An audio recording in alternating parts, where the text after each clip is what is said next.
사사기 15장 1절에서 20절 말씀. 엔하고레로 함께 하시는 하나님. 얼마 후 밀 거둘 때 삼손이 염소 새끼를 가지고 그의 아내에게로 찾아가서 이르되 내가 방에 들어가 내 아내를 보고자 하노라 하니 장인이 들어오지 못하게 하고 이르되 내가 그를 심히 미워하는 줄 알고 그를 내 친구에게 주었노라. 그의 동생이 그보다 더 아름답지 아니하냐 청하노니 너는 그를 대신하여 동생을 아내로 맞이하라 하니 삼손이 그들에게 이르되 이번은 내가 블레셋 사람들을 해할지라도 그들에게 대하여 내게 허물이 없을 것이니라 하고 삼손이 가서 여우 300마리를 붙들어서 그 꼬리와 꼬리를 메고 회를 가지고 그 두 꼬리 사이에 한 회를 달고 회에 불을 붙이고 그것을 블레셋 사람들의 곡식밭으로 몰아들여서 곡식단과 아직 배지 아니한 곡식과 포도원과 감람나무들을 사른지라. 블레셋 사람들이 이르되 누가 이 일을 행하였느냐 하니 사람들이 대답하되 딥나 사람의 사위 삼손이니 장인이 삼손의 아내를 빼앗아 그의 친구에게 준 까닭이라 하였더라. 블레셋 사람들이 올라가서 그 여인과 그의 아버지를 불사르니라. 삼손이 그들에게 이르되 너희가 이같이 행하였은즉 내가 너희에게 원수를 갚고야 말리라 하고 블레셋 사람들의 정강이와 넓적다리를 크게 쳐서 죽이고 내려가서 에담 바위 틈에 머물렀더라. 이에 블레셋 사람들이 올라와 유다에 진치고 레히에 가득한지라. 유다 사람들이 이르되 너희가 어찌하여 올라와서 우리를 치느냐. 그들이 대답하되 우리가 올라온 것은 삼손을 결박하여 그가 우리에게 행한 대로 그에게 행하려 함이로라 하는지라. 유다 사람 3,000명이 에담 바위 틈에 내려가서 삼손에게 이르되 너는 블레셋 사람이 우리를 다스리는 줄 알지 못하느냐. 내가 어찌하여 우리에게 이같이 행하였느냐 하니 삼손이 그들에게 이르되 그들이 내게 행한 대로 나도 그들에게 행하였노라 하니라. 그들이 삼손에게 이르되 우리가 너를 결박하여 블레셋 사람의 손에 넘겨주려고 내려왔노라 하니 삼손이 그들에게 이르되 너희가 나를 치지 아니하겠다고 내게 맹세하라 하매 그들이 삼손에게 말하여 이르되 아니라 우리가 다만 너를 단단히 결박하여 그들의 손에 넘겨줄 뿐이요 우리가 결단코 너를 죽이지 아니하리라 하고 새 밧줄 둘로 결박하고 바위 틈에서 그를 끌어내니라. 삼손이 레히에 이름에 블레셋 사람들이 그에게로 마주 나가며 소리 지를 때 여호와의 영이 삼손에게 갑자기 임하심에 그의 팔 위에 밧줄이 불탄 삼과 같이 그의 결박되었던 손에서 떨어진지라. 삼손이 나귀의 새 턱뼈를 보고 손을 내밀어 집어들고 그것으로 1,000명을 죽이고 이르되 나귀의 턱뼈로 한 더미 두 더미를 쌓았으며 나귀의 턱뼈로 내가 1,000명을 죽였도다 하니라. 그가 말을 마치고 턱뼈를 자기 손에서 내던지고 그곳을 라맛 레히라 이름하였더라. 삼손이 심히 목이 말라 여호와께 부르짖어 이르되 주께서 종의 손을 통하여 이 큰 구원을 베푸셨사오나 내가 이제 목말라 죽어서 할례 받지 못한 자들의 손에 떨어지겠나이다 하니 하나님이 레히에서 한 우묵한 곳을 터뜨리시니 거기서 물이 솟아나오는지라. 삼손이 그것을 마시고 정신이 회복되어 소생하니 그러므로 그 샘 이름을 엔하고레라 불렀으며 그 샘이 오늘까지 레히에 있더라. 블레셋 사람의 때 삼손이 이스라엘의 사사로 20년 동안 지냈더라. 지난 2018년 1월 영국의 당시 총리였던 메이는 크라우치 시민사회장관을 외로움 장관이라는 직함까지 겸직하게 했습니다. 영국의 16세 이상 인구 중에 21%가 외로움을 항상 또는 자주 느낀다고 답했기 때문입니다. 같은 해 4월에 우리나라에서도 여론조사기관인 한국리서치를 통하여 외로움을 느끼는 빈도를 1,000명에게 물었더니 26%의 우리나라 국민이 거의 항상 혹은 자주 외로움을 느낀다라고 대답했습니다. 우리가 만나는 4명 중에 1명은 항상 혹은 자주 외로움을 느끼는 사람입니다. 혹시 나는 외로움을 얼마나 자주 느끼고 계십니까? 오늘 본문 속의 삼손 역시 외로운 싸움을 이어가고 있습니다. 자신의 아내를 다시 만나러 갔지만 장인이 자신의 아내를 다른 사람에게 주어버렸습니다. 이러한 사실을 이유로 삼손은 여우들을 이용하여 블레셋 사람들의 밭을 불태워버렸습니다.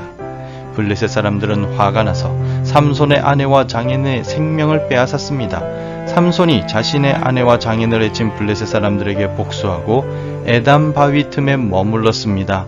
삼손은 사사로서 하나님께 주신 사명을 따라 홀로 블레셋 사람들과 싸웠습니다. 그런데 동족인 유다지파 사람들은 블레셋 사람들이 자신들을 괴롭힌다는 이유로 삼손을 잡아서 넘깁니다.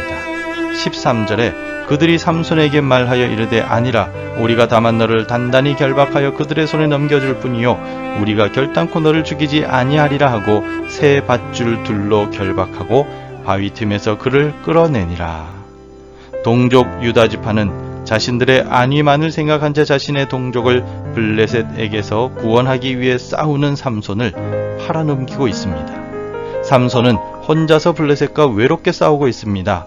우리 인생도 삼손처럼 외롭게 싸워나가는 인생입니다. 왜 우리 인생은 외로운 싸움을 해야만 하는 것일까요? 왜 사람은 혼자서 싸워야만 합니까? 사람은 모두 자기 자신만을 위해 살아가야만 하기 때문입니다. 자신의 문제도 해결하지 못하는 연약한 존재이기 때문입니다. 그래서 다른 사람을 돌아볼 여유가 사실 없습니다. 내 코가 석자인데 누구를 돌아보고 위로하고 도울 수 있겠습니까? 따라서 세상 그 어떤 사람도 다른 사람들의 외로움을 위로할 수가 없습니다. 자기 자신도 위로할 수가 없는 연약한 존재일 뿐입니다. 하란 땅에서 고향으로 돌아온 야곱은 4명의 아내와 11명의 아들들 그리고 많은 종들과 가축들과 함께 있었습니다. 하지만 야복강에서 하나님과 씨름을 할 때에는 혼자였습니다. 형과의 만남에 대한 두려움과 가정을 책임져야만 하는 야곱은 무거운 마음을 가지고 홀로 야복강에 남아 있었습니다.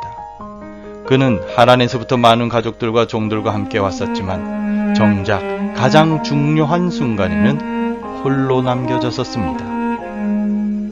2000년 전 이 땅에 예수님께서 복음을 전하시며 사역하실 때 예수님 주위에는 항상 그림자처럼 12명의 제자들이 따라다녔습니다. 가는 곳마다 수많은 사람들이 환호하며 예수님을 반겼습니다. 잘 될 때는 사람들이 따라다녔지만 예수님이 겟세마네 동산에서 붙잡히실 때에는 제자들까지 모두 도망가 버리고 혼자 남겨지셨습니다.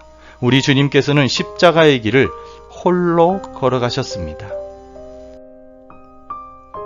야곱도 우리 주 예수 그리스도께서도 결국 홀로 남겨졌습니다. 아무도 주위에 없었습니다. 그러나 홀로 남겨진 듯한 그곳에 하나님이 함께 하셨습니다. 야곱은 야복강가에서 홀로 있었지만 하나님은 그를 만나주셨습니다. 비록 씨름의 장면으로 묘사되었지만 결국 하나님은 야곱을 축복해 주시고 함께 하셨습니다. 또 우리 주 예수 그리스도께서도 붙잡히실 때 혼자 남으신 것 같았지만 하나님은 여전히 예수님과 함께 하셨습니다. 그리고 자신의 독생자가 십자가를 지시는 과정을 모두 지켜보셨고 독생자의 죽으심을 통하여 인류를 구원해 주셨습니다. 단 한순간도 아버지 하나님은 독생자 예수 그리스도를 떠나지 않으셨습니다. 블레셋 사람들과의 싸움 후 지쳐 홀로 남겨진 듯한 삼손은 하나님께 부르짖었습니다. 그리고 홀로 남겨진 삼손을 항상 보고 계셨던 하나님은 즉시 응답해 주셨습니다. 19절에 하나님이 레히에서 한 우묵한 곳을 터뜨리시니 거기서 물이 솟아나오는지라 삼손이 그것을 마시고 정신이 회복되어 소생하니 그러므로 그 샘 이름을 엔학고레라 불렀으며 그 샘이 오늘까지 레히에 있더라. 아멘. 엔학고레를 통하여 하나님께서는 삼손과 함께 하셨음을 증명하셨습니다. 하나님은 사실 처음부터 삼손과 함께 하셨으며 삼손이 외롭고 곤란한 상황 속에서 하나님을 찾았을 때 즉시 응답하시고 삼손의 부르짖음에 응답해 주셨습니다. 아무도 내 옆에 없어서 홀로 남겨진 것 같은 외로움이 들고 삶의 고통으로 인하여 기력이 남아있지 않은 순간이라도 변함없는 한 가지 사실, 하나님이 나와 함께 하신다라는 사실을 꼭 기억하시길 바랍니다. 하나님은 절대 우리를 버리지 않으시고 우리를 떠나지 않으시며 우리와 함께 하시는 분이십니다. 오늘도 나와 함께 하시는 하나님을 붙들고 살아나가는 우리가 되길 바랍니다. 결코 우리를 버리지 아니하시는 하나님, 오늘 하루를 살아가면서 나와 동행하시는 하나님을 기억하고 주님이 나와 함께 하심을 생각하며 오늘을 살아가기를 원합니다. 우리를 절대 버리지 않으시는 하나님을 기억하고 오늘도 주님 손 붙들고 살아가는 귀한 하루가 되게 인도하여 주옵소서. 예수님의 이름으로 기도드립니다. 아멘. 함께 기도해 주시기 바랍니다. 엔하꼬레로 응답하시는 하나님을 경험하게 하소서. 우리나라의 정치, 경제적 상황을 돌보아 주소서. 우리 교회 교육부와 자녀들을 축복하여 주옵소서. 오늘도 말씀과 기도로 하루를 시작하시기를 바랍니다.